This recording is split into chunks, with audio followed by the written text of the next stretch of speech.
Have you heard about perfection? Have you heard about such an architecture that is perfect in every aspect of it?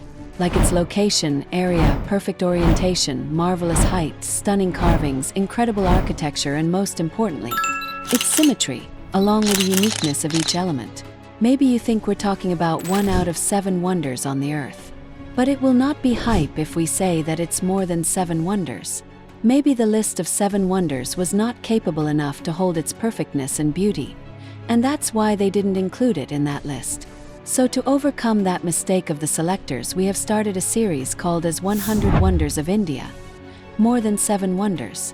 So in that series, as wonder number 1, we have included this magnificent marble structure, the Chaturmukh Temple of Ranakpur, which houses some of the most intricate and beautiful sculptures you will not find anywhere else. Even after 600 years, they are still in very good condition, without a trace of damage. With over 1,000 pillars and sculptures, it is a masterpiece of art and architecture unmatched anywhere else in the world.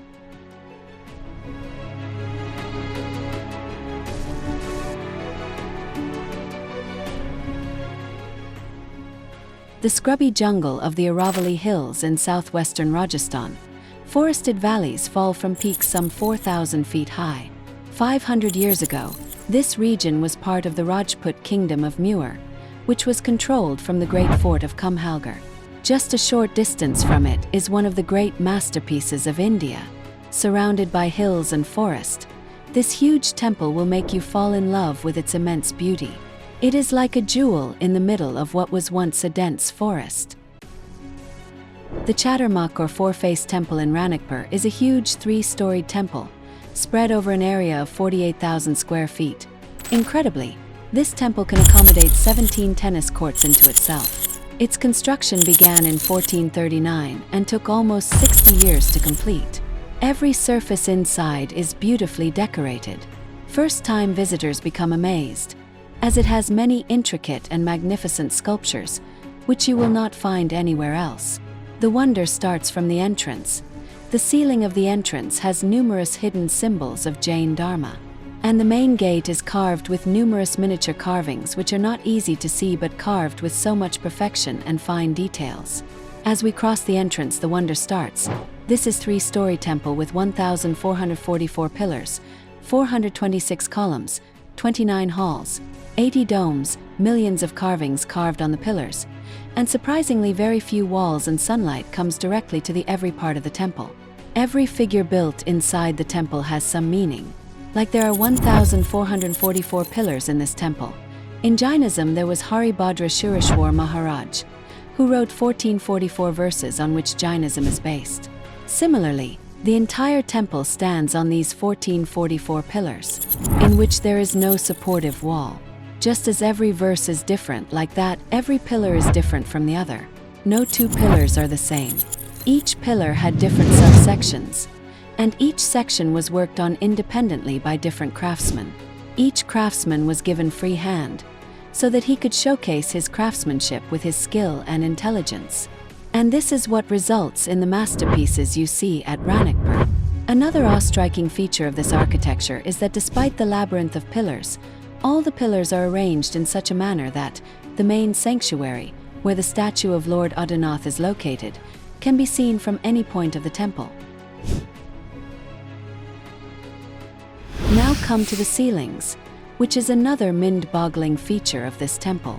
The entire ceiling of the temple is designed with geometric designs and arabesques and is filled with sculptures of the nymphs and celestial goddesses, playing musical instruments at a height of 14 meters.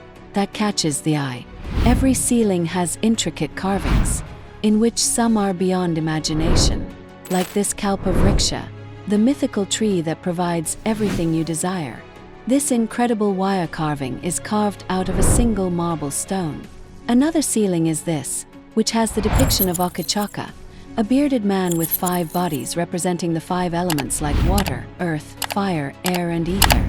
This is also the ceiling of this temple, which is called as karma ceiling, which depicts the shapes and knots connected to each other to depict the connection between karma and life, which has endless knots.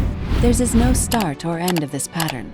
It's an incredible example of perfectness and symmetry, as we can't see any error in this entire pattern. Like this, each and every ceiling of this temple has its own significance and beauty. The next incredible feature of this temple is this idol of Bhagwan Sahasraphan Parshvanath Ji. He is protected by a divine serpent with 1,000 heads, which is intertwined endlessly. We can't find the end of the tails of the elephants. Small carvings are also carved in this entangled part, with their clear features with perfect symmetry. We can't even imagine what tools they must have used 600 years ago to carve through the back of the serpent's body.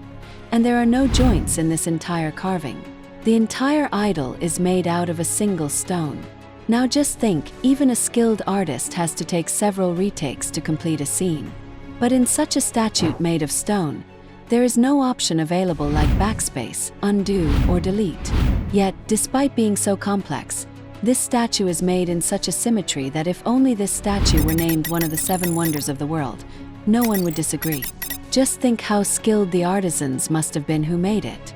Making it in one go without making even a millimeter of mistake, that too from a single stone, is no less than a wonder. Now just look at this elephant, which is entirely carved beautifully and filled with inscriptions. But this is not the beauty of this statue. Beauty is here the rider of the elephant, which is a lady. That means at that time the ladies have equal place even in a temple.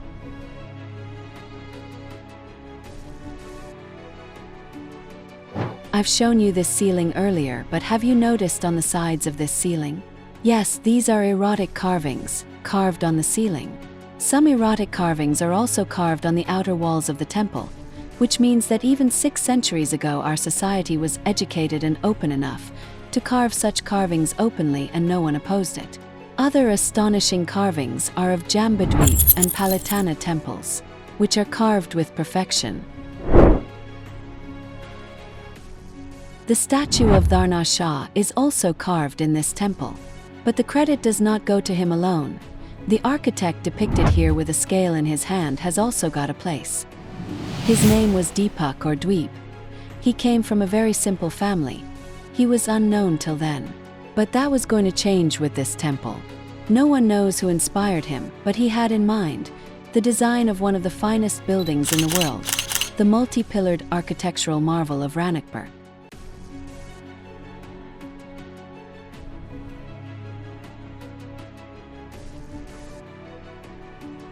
Six centuries later, the Ranakpur temple remains one of India's great artistic structures.